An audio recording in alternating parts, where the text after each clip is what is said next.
Ahoj, vítám vás u dnešního videa. Já tady mám zase našeho pomocníka Chamíta, jmenuje se Pascal. A on nám bude asistovat, když budeme vyrábět takovouhle hruštičku. Tady si můžete prohlídnout. A k výrobě takové hruštičky budeme potřebovat 25 takovýchhle gumiček, kterou budete chtít mít celou tu hrušku, a potom jednu takhle na to, na to poutko. Jo? Tak. A my se do toho rovnou pustíme. Vememe si háček a na háček si jednu tu gumičku oranžovou takhle namotáme, aby nám vznikla takováhle trojgumička. Tak potom vememe dvě gumičky, jednou stranu na háček, jednou na prst a tu trojgumičku na ně přendáme. Tak. Potom vrátíme druhou stranu taky na háček a trochu urovnáme. Potom si vezmeme znovu dvě gumičky, jednu stranu na prst, jednu na háček a opatrně zase přetáhneme.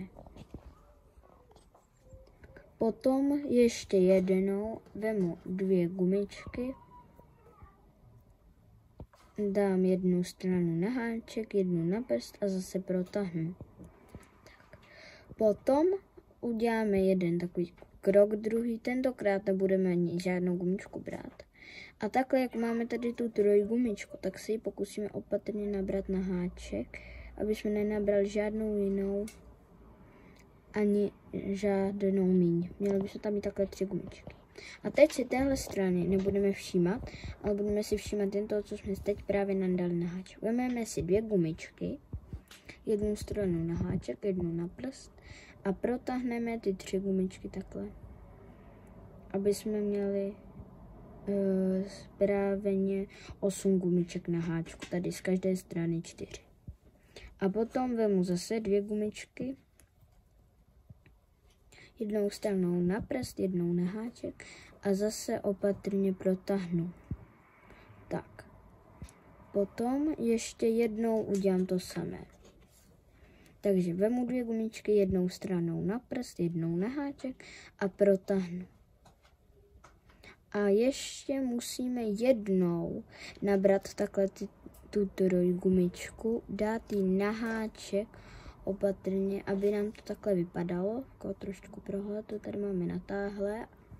A vezmeme si dvě gumičky, jednou stranu na háček, jednou na prst a tu trojgumičku, jak jsme si dělali na začátku, protáhneme takhle. Potom tohle zopakujeme. Vemu dvě gumičky, jednou stranou na prst, jednou na háček a protáhnu. Tak. Protahu vždycky jen tu jednu část, kterou pletu. Tak, potom vemu zase dvě gumičky a zase protáhnu. Tak. Teď si trochu zatáhneme za spodek, aby se nám hruštička urovnala. A teď už máme vidět tuhle úplně celou spodní část. Teď ještě musíme dodělat tenhle vršek. Teď přijde ta nejtěžší část, protože budeme muset celou tuhletu, všechny tyhle gumičky dostat na dvě gumičky. Takže vemu dvě gumičky, jednou stranou na prst, jednou na háček a opatrně všechny gumičky pomaličku protáhnu na háček. Máme takhle a potom vrátíme na háček zase. Mělo by nám to takhle vypadat. A to už máme tenhle první steh, co nám to bude držet. Takže ještě dva. Vezmeme dvě gumičky, jednou stranu na háček, jednou na prst a takhle protáhneme zase. Zase vezmeme dvě poslední gumičky, jednou stranu na prst, jednou na háček a protáhneme. Ještě jednou. Potom už nám to opravdu má tvar jak ta naše hruška, ale ještě, aby se nám to nevypadalo, tak vezmeme tu poslední gumičku, v mém případě zelenou, nebo takovou tyrkysovou, a opatrně jednu takhle protáhneme. Teď jsme protáhli na pouze jednu gumičku. takhle ji zase vrátíme na háček. A teď tu stranu, kterou mám víc u ruky, kterou držím háček, takhle přetáhnu přes to a utáhnu. To nám udělá takový uzlík. A v tom případě můžeme vyndat háček a máme hrušku hotovou. Takhle vypadá, můžete si ji prohlídnout, můžete ji použít jako přívěšek. Tak, já se s vámi loučím a jestli se vám to líbilo, nezapomeňte hodit like. Ahoj!